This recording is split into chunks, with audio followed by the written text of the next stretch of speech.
We tend to judge things, events, opportunities, setbacks, obstacles, and directions from the standpoint of our individual ego personality. When we take up a spiritual path, we expect that our efforts and our devotion to the guide or master in whom we rely will smooth the path in front of us and make for a straight, steady development in our yogic pursuits. What actually occurs, however, is rarely, if ever, a straight, undeviating progress. There are twists and turns. Periods of difficulty come along, unexpected obstructions, whether internal or external, are raised up, and we struggle with, on one side, the expectation of a glide path to yogic success, and on the other side, the reality of the issues we are facing. The methods of nature, the universal creation, are, however, not so simple or straightforward. We may make strong progress in one direction, which opens up an area of residual weakness that needs to be addressed before further progress can occur. At that point, the forward momentum appears to stop while we have to go back and deal with things we thought we had long left behind. The next round of upward or forward movement then can begin with a more solid foundation on what looks like a cyclical process rather than a direct process.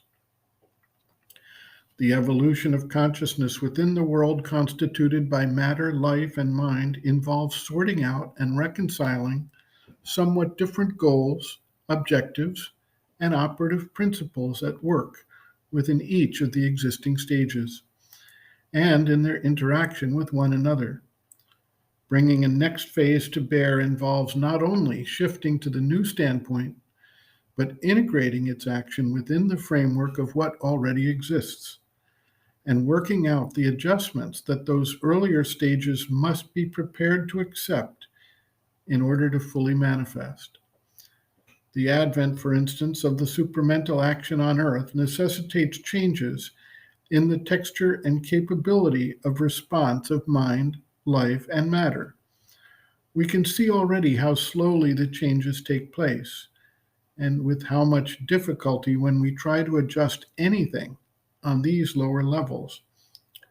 This is why endurance, patience, persistence, and equanimity are required characteristics for the yogic practitioner who intends to participate in this evolutionary development. There is a proverb that encapsulates much of the attitude the seeker should have in dealing with obstacles and resistances. Quote, "When life gives you lemons, then make lemonade." End quote. Everything that occurs, whether we judge these things to be good or bad, are elements in the evolutionary sequence and the need to address change at all levels, not just at the higher planes of existence. Sri Aurobindo notes, quote, "In the play of the cosmic forces, the will in the cosmos, as one might say, does not always work apparently in favor of a smooth and direct line for the work or the sadhana. It often brings in what seems to be upheavals, sudden turns which break or deflect the line, opposing or upsetting circumstances, or perplexing departures from what had been temporarily settled or established. The one thing is to preserve equanimity and make an opportunity and means of progress out of all that happens in the course of the life and the sadhana. There is a higher secret will transcendent behind the play and will of the cosmic forces, a play which is always a mixture of things favorable and things adverse. And it is that will which one must wait upon and have faith in. But you must not expect to be able always to understand its workings. The mind wants this or that to be done, the line once taken to be maintained. But what the mind wants is not at all always what is intended in a larger purpose.